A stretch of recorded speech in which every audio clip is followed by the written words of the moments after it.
দেশের প্রধানমন্ত্রী নরেন্দ্র মোদী শনিবার ব্রিগেড প্যারেড গ্রাউন্ডে দলীয় সভা করতে আসছেন। সেই সমাবেশে যোগ দিতে শনিবার সকাল থেকেই আরামবাগ মহকুমা জুড়ে বিজেপি নেতাকর্মীদের মধ্যে ব্যাপক উৎসাহ দেখা যায়। বিভিন্ন এলাকা থেকে কর্মী সমর্থকেরা বাস, ছোট গাড়ি ও অন্যান্য যানবাহনে করে কলকাতার উদ্দেশ্যে রওনা দেন। দলীয় সূত্রে জানা গেছে, আরামবাগ মহকুমা থেকে প্রায় শতাধিক বাস ও অসংখ্য ছোট গাড়ি ব্রিগেড সমাবেশে অংশগ্রহণের জন্য যাত্রা করেছে। সকাল থেকেই বিভিন্ন মোড় ও এলাকায় কর্মীদের জটলা এবং যাত্রার প্রস্তুতির ছবি দেখা যায়। নেতা কর্মীদের বক্তব্য, আসন্ন 2026 সালের বিধানসভা নির্বাচনকে সামনে রেখে এই ব্রিগেড সমাবেশ অত্যন্ত গুরুত্বপূর্ণ। তাদের দাবি, এদিন প্রধানমন্ত্রীর ভাষণে রাজ্যের রাজনৈতিক পরিবর্তনের বার্তা উঠে আসবে এবং সেই লক্ষ্যেই কর্মী সমর্থকদের ব্যাপক সমাগম ঘটছে। বিজেপি নেতৃত্বের আশা, এই ব্রিগেড সমাবেশ রাজ্যের রাজনৈতিক পরিস্থিতিতে নতুন বার্তা দেবে এবং আগামী নির্বাচনের আগে দলীয় কর্মীদের মধ্যে নতুন উদ্দীপনা তৈরি করবে।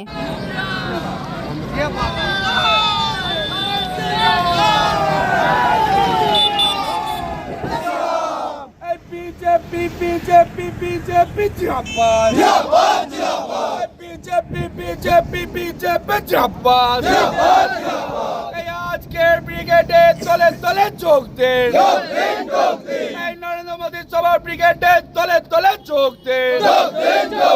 বলো বলো ভারত মাতা কে জয় শ্রীরাম, জয় শ্রীরাম।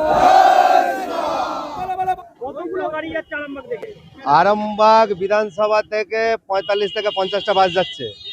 আজকে প্রধানমন্ত্রী নরেন্দ্র মোদীজি ব্রিগেডের ঐতিহাসিক জনসভা।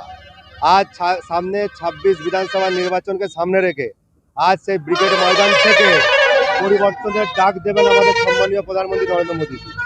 আজ পশ্চিমবাংলার জনগণ মানুষ আজ মমতা ব্যানার্জিকে দেখিয়ে দেবে যে সামনে 26-এ তৃণমূলের বিসর্জন করে পশ্চিমবাংলার রাষ্ট্রবাদী সরকার গঠন হবে।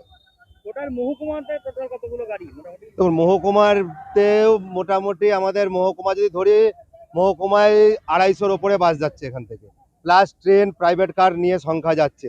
সেটা আপনারা আর কিছুক্ষণ পর ব্রিগেড ময়দানে দেখতে পাবেন যে ঐতিহাসিক জনসভা কাকে বলে। ব্রিগেডের সমস্ত রেকর্ড ভেঙে আজকে আমাদের ভারতীয় জনতা পার্টি কর্মীরা ওখান থেকে ডাক দেবেন 26-এ তৃণমূলকে বিসর্জন করে রাষ্ট্রবাদী সরকার গঠন করার উপলক্ষে আজ আমাদের ব্রিগেডের জনসভা। সুমন্তে বাড়ি, আরামবাগ টাউন সভাপতি। 160 জন, 3টে বাসে আমরা যাচ্ছি। 160 জন আরামবাগ টাউনের 1 নম্বর থেকে 19 নম্বর ওয়ার্ডের আমাদের কর্মী যারা আছে তারা সবাই মিলে 160 জন। আমরা 160 জন। কত জনসংখ্যা হবে?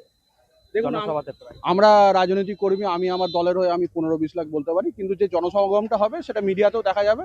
আমরা আশা করছি ভালো সংখ্যা হবে। ঢুকতে কি পারবেন কি মনে হচ্ছে? হ্যাঁ, ঢুকতে পারবো। এটা আরামবাগের একটা বৈশিষ্ট্য। আমরা 21-এ যেমন এমএলএ জিতেছি, এবারে আমরা সেরকম পরে বেরোলেও ব্রিগেডে ঢুকে যাবো। ব্রিগেড মুজদির সবাই আজকে কত যাচ্ছে সবাই আপনারা? আজকে ব্রিগেডে তো লোক ধরানো যাবে না, ওখানে 5-6 লাখ লোক হবে। এখান থেকেই আমাদের মোটামুটি বাস যাচ্ছে, আমাদের টাউন থেকেই 700-800 লোক যাচ্ছে। টাউন থেকে অনেক বাস যাচ্ছে, ট্রেনে তো অনেকে বেরিয়ে গেছে যে যা, তারপর প্রাইভেট গাড়িতেও গেছে।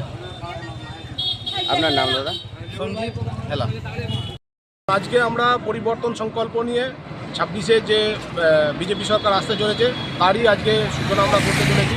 সম্মানীয় যশস্বী প্রধানমন্ত্রী আজকে ব্রিগেড প্যারেড গ্রাউন্ডে আসছেন, তাই আমরা মিলিতভাবে সমবেত হয়ে আমরা যাচ্ছি সেখানে।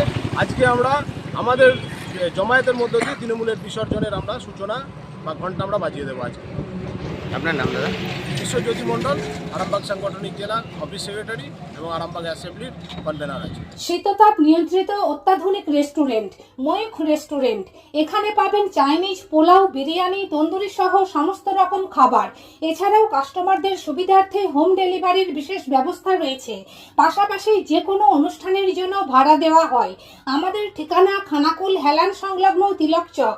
Phone number 8617492616, 9732162360। সেরা খাবারের স্বাদ পেতে আজই আসুন ময়ূখ রেস্টুরেন্টে।